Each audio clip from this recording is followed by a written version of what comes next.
Welcome, wrestling fans. Kevin Helens here once again. I'm going to briefly, I think, this time, talk about WWE SummerSlam 2011. I say briefly because I spent all yesterday writing up over 4,000 words on it, and it exhausted me. Like most writers, you read a writing book and how they do their job, and they're like, I write 2,000 pages, or two, wow, that'd be a lot. 2,000 words every day. I don't leave the desk. I don't get up. I don't do anything else until I've written 2,000 words. And that's fucking great. And that's an accomplishment. And I strive for such things as well. And I just sat there and wrote and wrote and wrote. Now, I'm not saying that what I wrote, is Dickens or even Stephen King or even, who's someone I really don't like?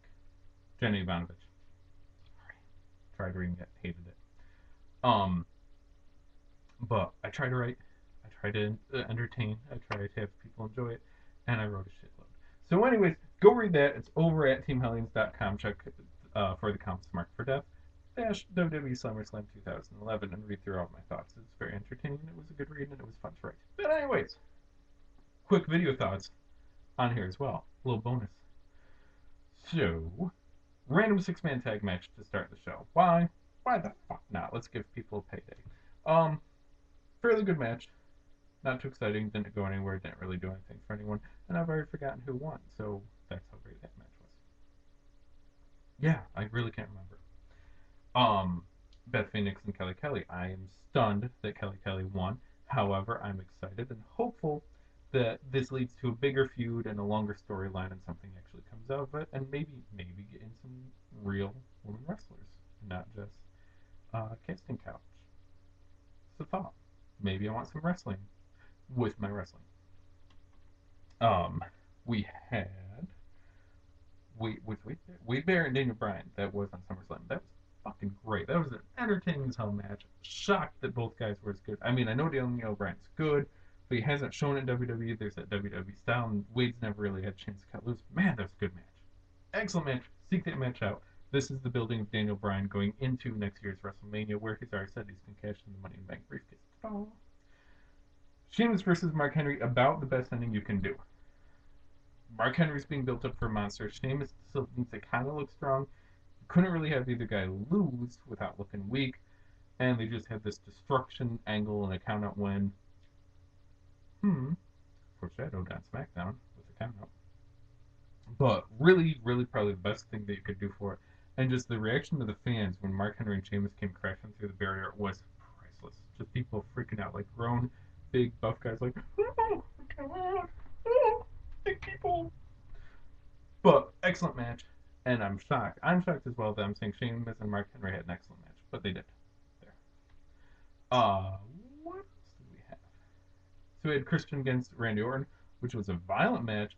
Very good, lot of setup. Like, let's set up the table, then let's ignore the table. So you've forgotten the table's there until like 5, 10 minutes later, we're around the table. You're like, oh shit, there's a table. There's something's gonna happen. Great setup. Actually told a story in a hardcore match. Kudos to both men and their work.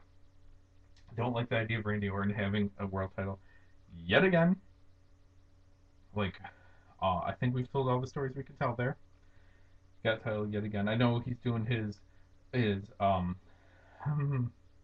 use the word I want to use for it, but his the ridiculous tongue thing that he's doing.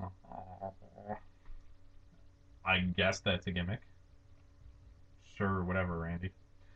But other than that, great match. We got that dissension thing between Christian and Edge. Not that that can go anywhere because Edge can't wrestle, but if Edge like mentored, managed, coach someone, that could be interesting. So we'll see what happens there. And then of course Cena versus CM Punk, which was a really good match. Not as good as Money in the Bank. That was fucking insane.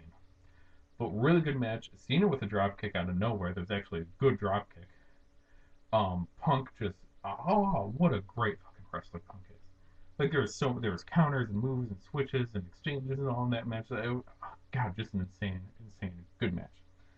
And then of course you had the screwy ending, and Cena would have room to complain, but Punk won, so we're happy. And then Kevin Nash out of nowhere, which that was a shock. And then Del Rio cashing in, which was another shock and all.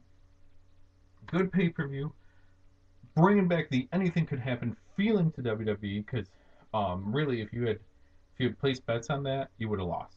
There's no way you could have predicted every match on that show. Very exciting, very good.